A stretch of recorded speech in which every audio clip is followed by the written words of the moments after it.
உலகத்தில் நீங்கள் இன்றைக்கு பார்த்து கொண்டிருக்கிற காட்சிகள் எல்லாம் வந்து இப்படியே தான் இருக்கும்னு நீங்கள் நினைக்க தேவையில்லை. இந்த உலகத்தையே உலுக்கி எடுக்கக்கூடிய ஒரு வித்தியாசமான ஆன்மீக சாம்ராஜ்யம் வந்து உருவாக்குறோம் நம்ம.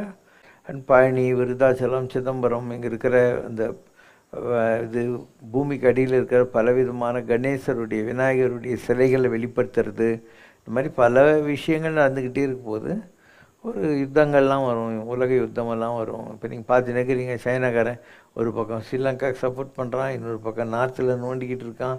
இப்படியே தான் வரும், இந்த உலக யுத்தம்லாம் வரும். இப்போ சைனாவும் இஸ்லாமிக் கண்ட்ரிஸ் எல்லாம் ஒரு பக்கம் இருக்கும், இந்தியா, யூரோப், அமெரிக்கா இதெல்லாம் ஒரு பக்கம் இருக்கும். அதில் இந்த காம்பினேஷன் வெற்றி பெறும். சைனா 4 துண்டாயிடும். அதில் கைலாஷ் பக்கம் இருக்கிற டிபெட் சைனா இருக்கு இல்லையா, அது இந்தியா கூட அனெக்ஸ் ஆக போகுது. கைலாசம் திருப்பியும் இந்தியா கூட அனெக்ஸ் ஆக போகுது.